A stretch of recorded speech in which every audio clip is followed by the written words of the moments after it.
विचारावे केले देवी गोकुळी गोकुळामध्ये भगवान परमात्म्याने काय चरित्र केले तर नुसतं उच्चारण करत आचरण नाही. म्हणूनच तारा कृष्ण गोकुळी जन्मला दुष्टा तळ का पसरला. कारण भगवान परमात्मा कृष्ण गोकुळी जन्मला दुष्टा तळ का पसरला. कृष्णा असणारा गोकुळामध्ये जन्मला. एके दिवशी असणार कारण कृष्ण असा असणारा कसं भगवान परमात्मा ज्यावेळेस गोकुळामध्ये जन्माला आली. कृष्ण गोकुळी जन्माला अभंग आहे. कृष्ण गोकुळी जन्मला दुष्टा तळ का पसरला. भगवान परमात्मा गोकुळामध्ये जन्माला आल्याच्या नंतर कवा आहे ना जिथं चांगलं आहे तिथं वाईटाचं जमत नाही आहे की किंवा जिथं वाईट आहे तिथं चांगल्याचं जमत नाही. ही सांगणच पाहिल्यापासून आहे. दुष्ट माणसाचं त्या ठिकाणी कसं दुष्ट म्हणायचं कोणाला त्या ठिकाणी दुष्ट म्हणायचं कोणा काही माणसाला असं आहे तुका म्हणे हरती दोष आनंदाने करते दोष. दोष रहित भजन केलं पाहिजे. पण माणसाला दोष काढण्याची सवय प्रत्येकाला नाही. ते म्हणते त्याला काय येते त्याला लय गाय त्याने भाजी त्याला काय येते ते लय जोरात वाजते एवढं नाही. ती माईक सिस्टम त्या कोलेमारी माईक सिस्टम लय जोरात काय करेल काय माणसाला त्याच्याकडे कसला माणूस गेला का त्याला ना ते महाराज तिकडे महाराज कीर्तन काय नाही नकारात्मक शब्द असतो त्या माणसात. दुष्ट माणसाची खूप माय मला जसे विंचवाची नांगी तैसा दुर्जन सर्व. विंचवाच्या दिसता नांगीत विषय विंचवाच्या दिसता नांगीत विषय तर त्या विंचवा पिढी नांगी त्याचा दोष त्याच्या विंचवाला नांगी. कारण विंचवाला बघितल्यावर माणसं पाया पडतील का. विंचू बघितला का अशी नांगी वरच आहे ते कुठूनच दिसतं असं वर आंटीना वरच येतं आंटीना.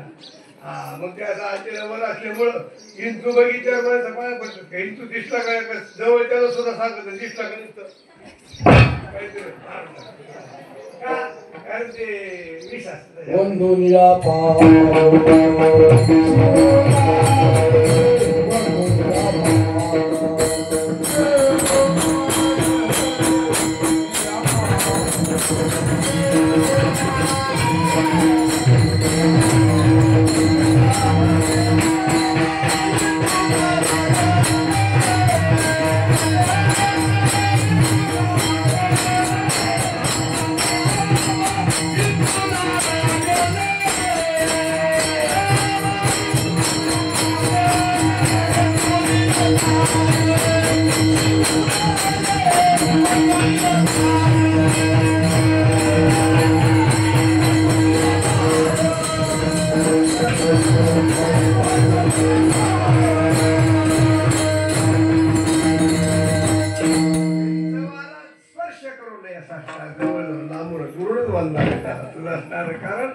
कारण शिवलग्न झालं का हलतेच महाराज.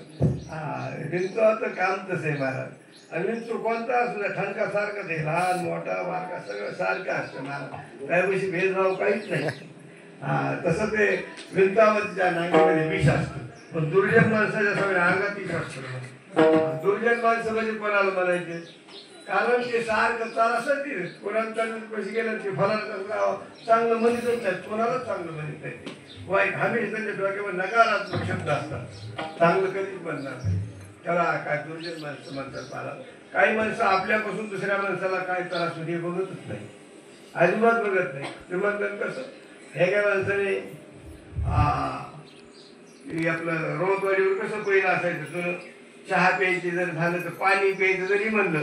तर तिथं हॉटेलवर म्हणायचं पाणी आधी भेटत नाही. तसं तर आम्हाला डोक्यावर पाणी आणावं लागतं डोक्यावर. मग आधी चहा जर घेत असले तर पाणी नाही मग पाणी नाही.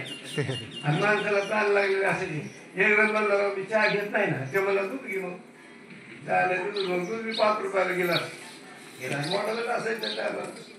म्हणजे आपल्यापासून दुसऱ्याला काय त्रास होईल हे सांगतो तुम्हाला सांगतो. काही दुर्जन माणसं असतात कारण ते म्हणजे 5 रुपयाला गिलास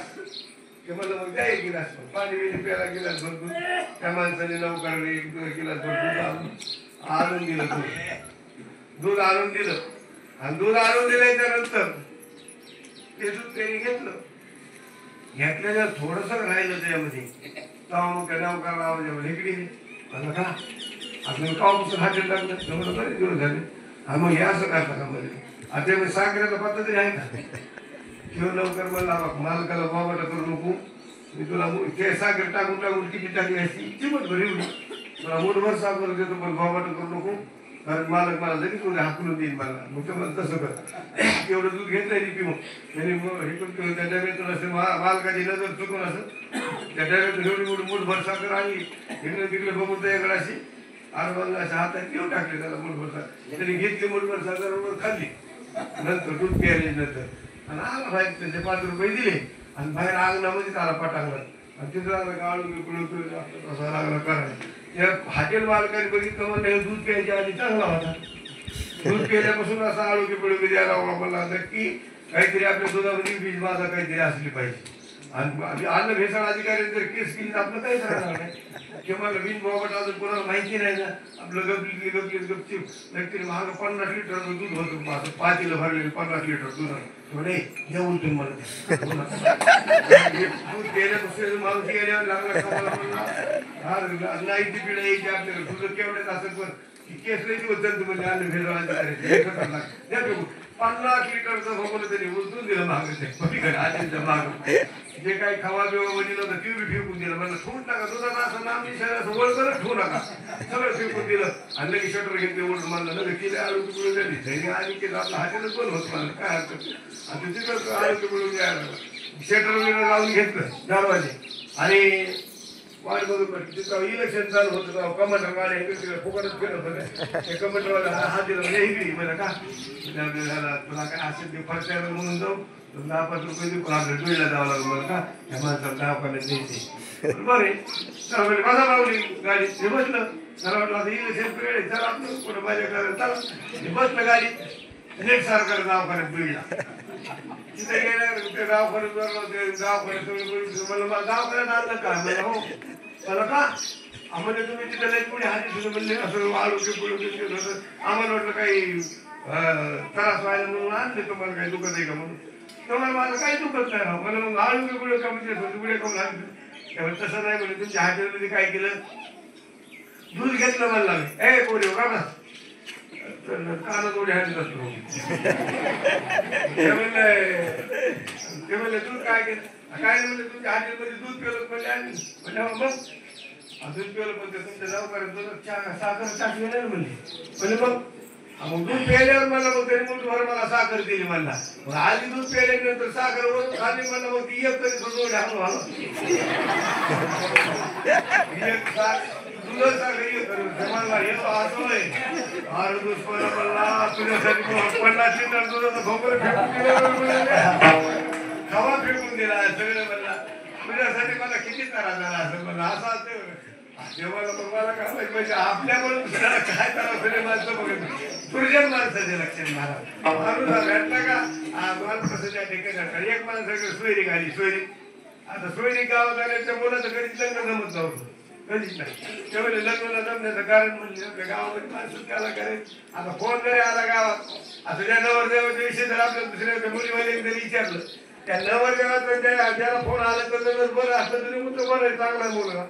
आणि त्यानंतर बरोबर घेऊन तिला काय झाला बाबा आपल्या भावाकडे पोर एक चांगलं म्हणजे दुसऱ्याला पत्ता सांगणार तुला कट करणार म्हणजे असं जे दुर्जन माणसाचे लक्षण महाराज मग कसा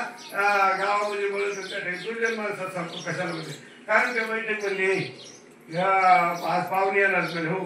आता पाहुणे यायचे पहिले सगळं त्या ठिकाणी रांगोळी वगैरे दारात ते काढलेले असते सळा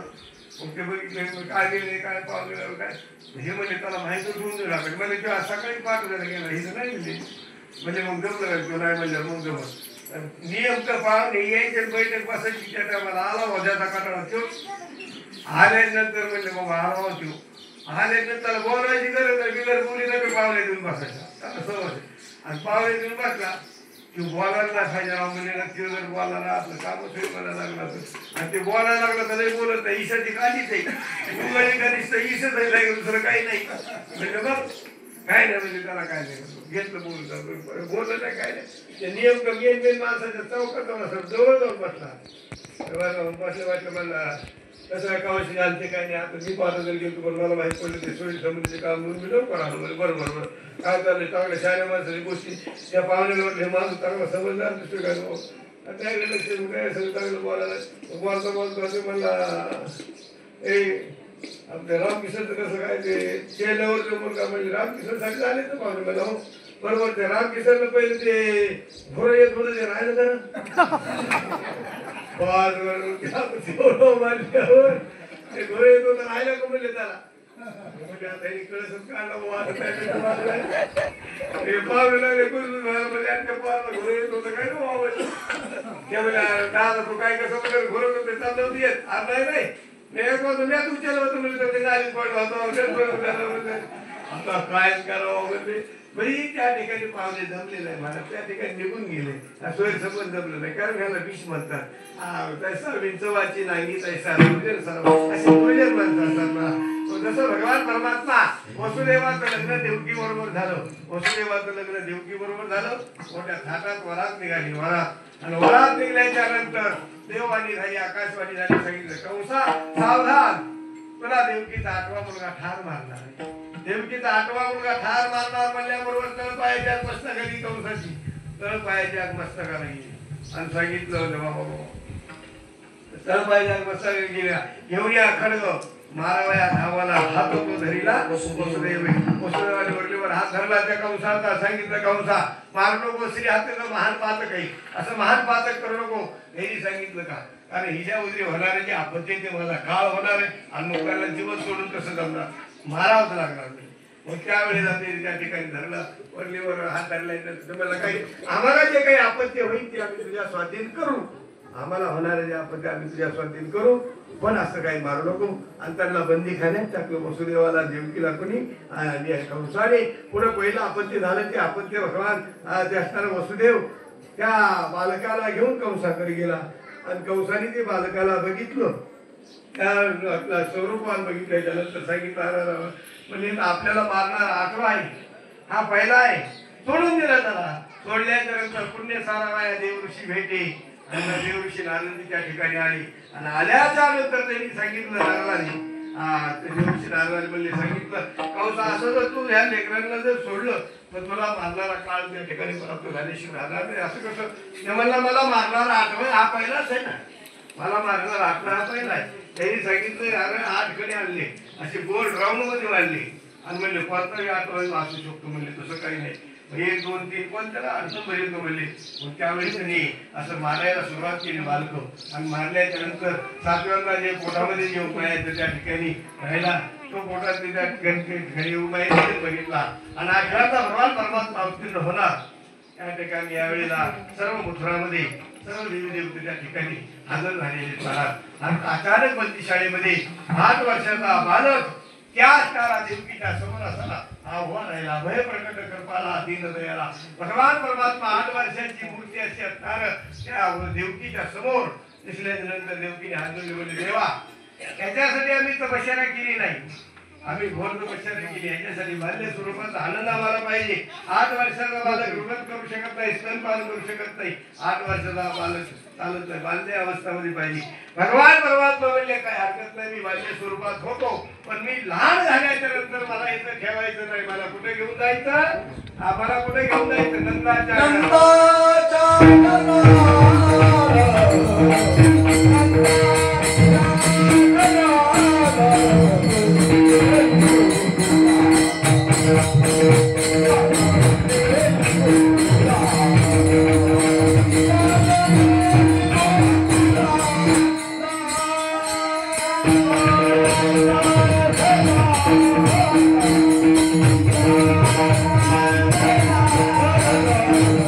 Thank you.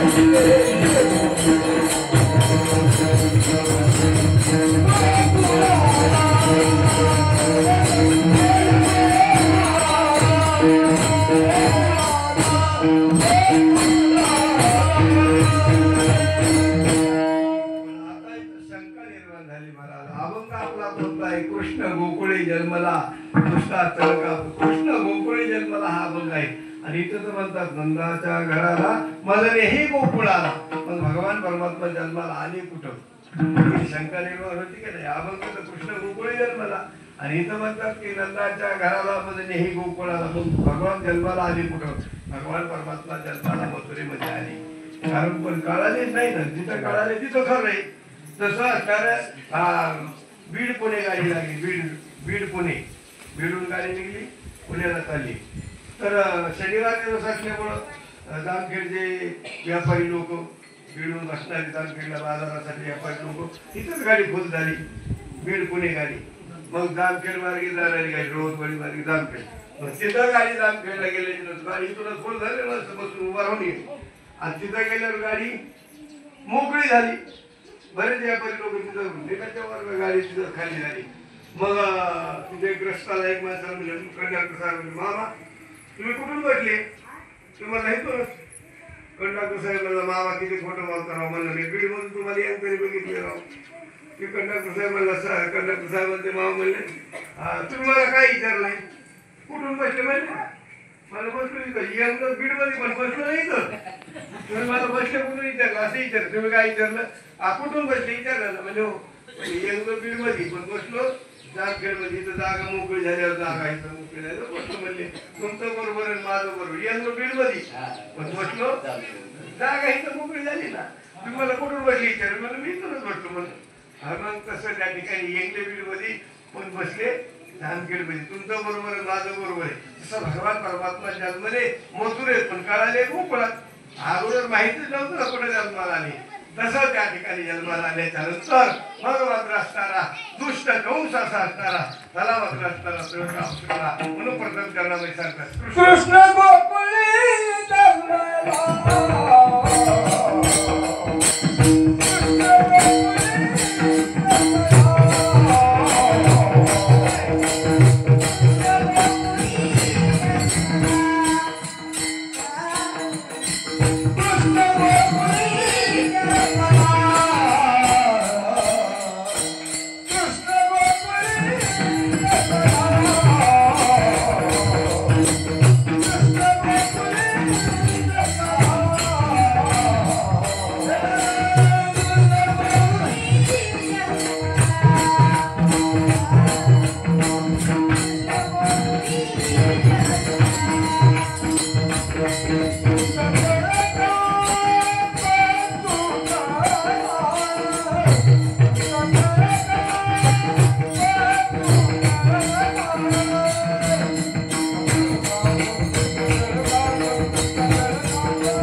कंस आहे त्याला मात्र तळ का सुटला मला. कारण असताना त्याला वाटलं एवढी बंदी असताना बंदिस्त करून सुद्धा भगवान परमात्मा कृष्ण कसा निष्ठून गेला असावा. म्हणून त्याला असा म्हणजे आता आपली धडगत नाही म्हणून तळ काप सुटला. आणि म्हणून असताना कृष्ण गोकुळे जन्मला दुष्टा तळ काप सुटला. आणि भर मात्र असताना दुसऱ्या चरणामध्ये सांगतात कृष्णाचा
इकडं मात्र असणारा नंद बाबाच्या घरी नंद काही घर आनंद भयो जे कन्हैया लाल की तिकडे आनंदमय वातावरण त्या ठिकाणी असणाऱ्या हा नगरीमध्ये कोकणामध्ये आलं कारण भगवान परमात्मा अवतरण झाल्यानंतर चिंता ती पळाली कोकणा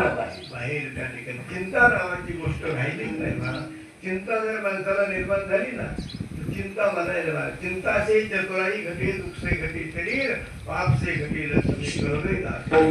चिंता माणसाला जर निर्माण झाली ना माणूस सुधरतच नाही मला कसं पूर्वीच्या काळामध्ये असं असणारा सुनबाई सासूबाई दोघी त्याच्या होत्या आणि मग सासूबाईनी सुनबाई बसलेल्या असायच्या पण सासूबाई काही काम करत नसे हातातून सगळं काम केलेलं पण आता वय झाल्याच्या नंतर ते निश्चय बसलेला असायच्या म्हणजे मग त्या टायमाला सासूबाईने बसलेलं सुनबाईला देखत नव्हतं मग सुनबाईने आपल्या मालकाला सांगितलं अहो बसले सरळ महिन्यात चालू बसले नुसतं वाती जरी वळून दिली एवढ्या एवढ्या कापसाठी मी देवाला वाती लावी जाईल ना ते म्हणलं बरं मी उद्याच्याला सांगतो मग त्यांनी उद्या वाती वळून द्यायचा ते म्हणलं बरं बाबा मग तिने एवढा वाती वळायचा रोज एवढा कापूस दिला की वाती वळायचा आणि हातातून सासूबाईच्या हातातून काम गेलेलं ते कारण वाती वळून मोकळी हे म्हणजे माझ्या बसून दिलं दुसऱ्या दिवशी कापूस जास्त दिला आता कापूस वाढत होता म्हणजे पहिल्या दिवशी एवढा परत दुसऱ्या दिवशी असा तेवढं वाती वाढत दुसऱ्या दिवशी असा करता करता असा लई मोठा कापूस टाकायचा रोज कापूस होता वाढलाच चालला वाती वाढायला तिला येऊ असा शेत किंवा पाऊस पाणी भरपूर असल्यामुळं कापूस लय मोठा झाला त्या काळात मग कापूस शेतामध्ये असे मोठमोठे घेर लागली होती तारपुतीने झाकलेली होती असे कापूस असे मोठमोठे असे दिवसची दिवस आणि मग पोराला वाटलं त्याला म्हातारी ह्यांच्या काळात कधी एवढा कापूस बघितला नाही म्हणून कापूस बघायला मोठ्या हाऊसाने नेलं शेतामध्ये म्हातारीला शेतात नेल्याच्या तिथे गेल्यावर शेतामध्ये गेल्याच्या नंतर बघितलं वाटतं हा हे म्हणले बाबा म्हणजे कापूस सगळा आपला आई हे कापूस सगळा आपलाच आहे म्हणजे आपला म्हणले बाबा एवढ्या वाटी गावाला एवढ्या वाटी गावाळा एवढ्या वाटी गावाळा म्हटलं काय सुद्धा म्हटली चिंता निर्माण झाली एवढ्या वाटी गावाळा एवढ्या वाटी गावाळा ते घेऊन म्हणजे सगळा कापूस आपलाच म्हणल्यावर म्हातारी एवढ्या वाटी गावाळा म्हणजे एवढ्या वाटी गावाळा एवढ्या वाटी गावाळा त्याला चिंता निर्माण झाली अशी जायचं होती मग काय करावं आणली घरी म्हातारी पागल सारखी कुणी गाव म्हणजे आता मग म्हातारी जायचं पण एवढ्या वाटी गावाची जायसारखं झालं ना मग घ्या दवाखान्यात तिथे गेले डॉक्टरने विचारलंय गावापासून झाले म्हातारीला मग ते एवढा कापूस टाकलं म्हणून सांगितलं डॉक्टरला म्हणून डॉक्टर असतात त्यासाठी गावापासून आले म्हणजे काही नाही म्हातारीला एवढा कापूस येत होतं गोळीत होतं रोज वाढीत असं वाढीत गेलो म्हणजे कापूस म्हणजे मग ही किशी म्हणलं शेतात कापूस वाचून बघा हेच म्हातारीला गावापासून म्हातारीला असं झालं डॉक्टर त्याला शेतात हिला असं चिंता निर्माण झाली एवढ्या वाढी गावाला डॉक्टरने एक सांगितलं औषध नाही घरी म्हणजे घरी जा तुम्ही घरी गेल्याच्या नंतर म्हातारीने घरी बसवा तुम्ही बाहेर फिरून आल्यासारखं करा आणि पळत यायचं धापा टाकीचं आणि म्हातारी घरी बसली असेल तेव्हा म्हातारी बाबा धापा का म्हणता की तो म्हणाले काय कोणी काळी फिटली काय कशी काय झालं बाबा ते सगळा कापूस झाला म्हातारी नीटच तसंच केलं किंवा गेला घरी म्हातारी घरी बसली धापा टाकी झालं म्हातारी विचारलं बाबा कमन पडतो धापा टाकी तुम्हाला काय सांगावी कोणी काळी फिटली काय काय केलं काय माहित नाही पण ते आपलं तुला काल केलेलं ते कापसाचा ढेर होतं ना कोणी काळी फिटली का सगळा कापूस जळून गेला एक नाही उलटाक नाही राहिला म्हणजे बरं झालं बाबा तेवढे वाटी कावायला असते म्हणजे मला सांगा त्या काळात याला चिंता म्हणतात चिंता निर्माण झाली की कोणालाच कळत नाही महाराज काय करावं मग ही भगवान परमात्मा ज्यावेळेस कोकणामध्ये अवतीर्ण झाली त्यावेळेस चिंता ती पळाली कोकणामध्ये चिंता निघून गेली सगळ्याला आनंदमय वातावरण निर्माण झालं 5-7 मुलीवर जर मुलगा झाला माणसाला किती आनंद होतो महाराज किती आनंद असतो ते एकूण एक लेकरू असतो लय लालच असतं महाराज एकूण एक लेकरू म्हणल्यावर एकूण एक लेकरू जे आहे ते लय लालच असतं माझे आचुडे बचुडे चकुडे माझे आचुडे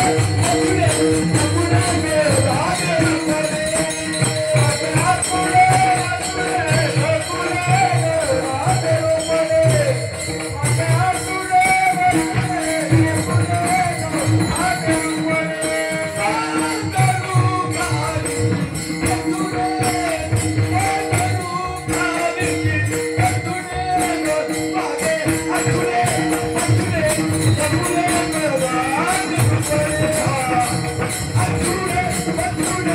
लहान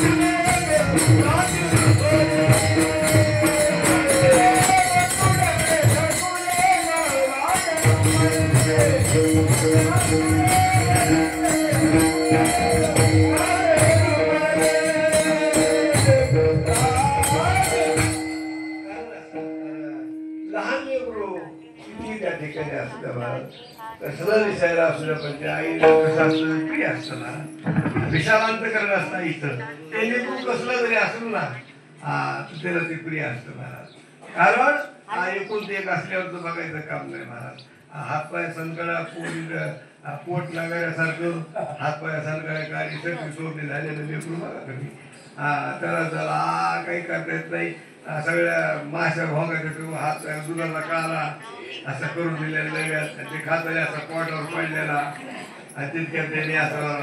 आणि त्याला आई म्हणता येत नाही काय आणि ते गुण असं त्यांनी घराच्या बाहेर दिसतं निघावं 2 पाऊल बाहेर तिकून आई पाण्याला गेले असा तिकून पाणी घेऊन आले बघितलं का माय वाघ घराच्या बाहेर 2 पाऊल बाहेर टाकले वाघ त्या वाघाला माशा हाणायला सुद्धा पण ते आईला प्रिय असतं ना कसं का असायला पण ते आईला प्रिय असतं आहे की नाही आले ते एकूण ते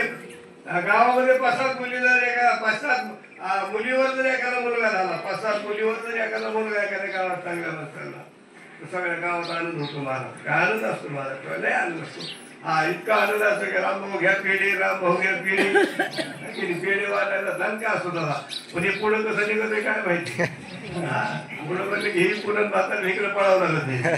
ते मुलं नसतं झालं तर पण झालं असं किती नवस केले रे पण ते आपल्याला कळत पण झाल्यावर मोठा आनंद असतो मला एकूण एक लाड कसं असतं ना तुम्हाला सांगतो त्याचा विश्वास असतो विश्वास होतो कधी स्वामी विश्वास पाहिजे कारण ते लेकरू कोणाला हाणलं तरी आई बाप त्याला हानीत नाही त्याला माहिती नाही कोणाला काही जरी केलं तर आई होईल आपल्याला हानीत नाही त्याला विश्वास होता आपल्या हानीतच नाही म्हणून त्याला किती भेट होईल तर काही वाटत नव्हता माणूस आता लहान होतं त्याला काही वाटलं नाही कोणाला शिवाय द्यायचं शिवाय जरी दिलं तर ठळक शिवाय दिली विनंती चांगलं ठळक बोलत आहे म्हणते ठळक शिवाय जरी दिलं तर चांगलं ठळक बातमी असं म्हणते आणि मग त्या लेकराला काय करायचं लहानपणी बरं वाटतं थोडं मोठं झालं पळायचं चांगल्या माणसाला कसल्या माणसाला मागून पळायचे काही वेळा काय शिवाय द्यायचं त्याच्या आई बाला सांग त्याला सर्वच लागली हो काय करते ऐकतच नाही काय करायचं बाहेर कसं पण तुला घरी कसं सर करते पण बाहेर त्या सवय मोडली पाहिजे मग त्यांनी काय केलं त्याला भेटवायचं मग सवय आर होता आर आणि मग त्यांनी काय केली धर पायाला टंग दिला लहान होते 5-6 वर्षाचं आणि महाग असं कपड्याला दोतुऱ्याला जोडलं म्हणल्याला भेळवा म्हणजे गेलं मग ते असं पाण्यामध्ये त्या आळापाशी गेलं का असं पाण्यात असं म्हणतो असं पाण्याला झालं सोडू म्हणलं की ते मोठ्याने हातायचं ते मला तुला भीती कशी वाटत नाही सोडू म्हणलं ते म्हणलं मला माहिती एकूण तरी काही मला तू सोडूच शकत नाही माझी खात्री आहे मला माहिती तुम्हाला पण सोडू शकत नाही कारण मग तसा त्याला तो असता विश्वास असतो तशी आपली देवावर सुद्धा विश्वास श्रद्धा असली पाहिजे तसं त्या आनंद बाबाच्या घरी आनंदबाईमध्ये वातावरण निर्माण झालं गवळण म्हणत ती गवळणीला पुत्र झाला यशोदेला मोठा असणारा आनंदाच्या घरामध्ये सुंदरवणे त्या ठिकाणी ताटीवाली सुंदरवणे मोठा असणारा आनंदमय वातावरण पुढ्या तोरणे करीती कथा मोठ्या असणारा मोठा आनंद निर्माण झालेला आहे मंगल वाद्य वाजू लागलेले आहे आणि त्यावेळेला काय करतात त्या ठिकाणी पुढ्या तोरणे करीती कथा गाठी मंगल वाद्य वाजू लागली कथा करू लागलेली आहे आणि अशा वेळेला मोठा थाट मार झाला गवळणी सजून चालल्याच्या नंतर मेकअपची नवीन त्यावेळेस नव्हतं का आता मेकअपची नवीन त्यावेळेस मेकअपची नवीन आहे आपण एक बाटली काजळाची नवी एवढी आणि काय असायचं ते पावडर लावा जेवढं शकते असं चुकता असेल आणि त्यावेळेस कसं तेवढे थांबा एक वेळी वर्ष म्हणजे मला एवढे थांबा आहो म्हणजे बरोबर का आनंद मला म्हणजे आले म्हणून सर तिने ते काजळ जे असतं ना इथं लावायचे असे काजळ लावलं तिथं दरवेळी काजळ लावलं भाताला आणि वटपाणी लावली डोळ्याला बघा आता कसं दिसत असं लक्षात बदलून गेला महाराज आणि पळता हरिले भाजे हरिले चित्त फार मित्र विसरली आता कैसी जाऊ घरा भरा नवळे म्हणजे आता घेतलंय त्या वेळेला घराला कुलूप लावलं गडबडीने लिंबूर खाली कुलूप लावलं लिंबूर खाली ठेवलं होतं आणि कुलूप लावायला गेल्यानंतर ते लिंबूर रागत गेलं दुसरीकडे जागा आलं कुत्र्याचं पिले होते गडबडी कुलूप लावलं उच्चारा लिंबूर बनून कुत्र काढा निघला काढायला काय आणलं म्हणजे लिंबूर कुत्रा गडबडीने आनंदाच्या भरामध्ये काहीच त्याला जिथं आनंद असतो ना तिथं सर्व नियम भाग असतात सर्व नियम भाग असतात तुम्हाला सांगतो आनंदाच्या भरामध्ये बरं का जिथं आनंद असतो तिथं नियम कोणता सगळे नियम भाग असतात भाग तुम्हाला आनंदाच्या पुढे नियम काहीच करत नाही एका 5-7 मुलीवर मुलगा झालेला मग ते बाप म्हणणार सारखं हिकून घरचा हल्ले तिथून मला फिरायचा हिकून मला ते लिहून रडायला लागेल रे त्याला पाजरी रडत आहे ती पेत नाही आणि त्याला पाजते रडत नाही इकडून आले की हे त्याला पाजणार ते रडत नाही अहो ते पेत नाही येऊन तिकडे आले अहो ते रडत नाही ते रडत त्याला पाजणार अहो ते पेत नाही तेव्हा ते कसा पेत नाही त्याचा बाप पेन आनंद निर्माण झाल्यानंतर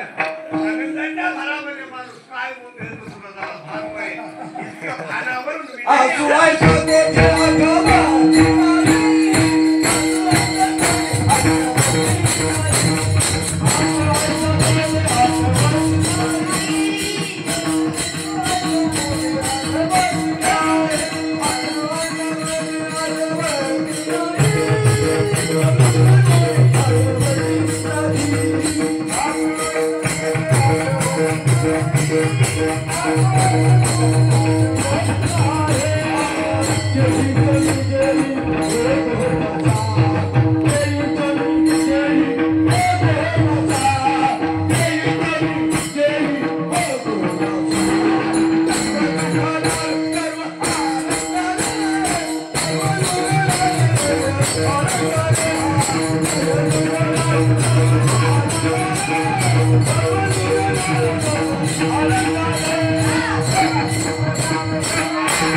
काय बोलतो काय करतो ती असणारी गवळण द्यायचं लेकराला सोडून ते असणारा कुत्र्यालाच पिल्याला सगळं घेतलं महाराज आणि काय बोलावं त्या ठिकाणी भार घातला विधी अवस्था होती इतका आनंद निर्माण झाला गुड्या तोरणाई करती कथा घातली गाणे गोकुळीचा सुखा अंत भार नाही लेखा बाळ कृष्णनंदा घरी आनंदाला करणारी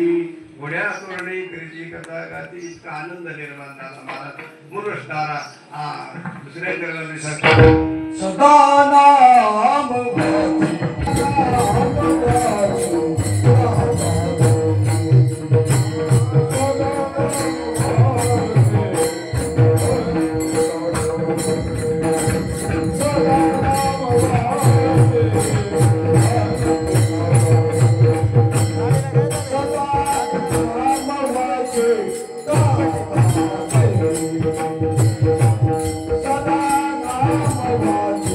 Sada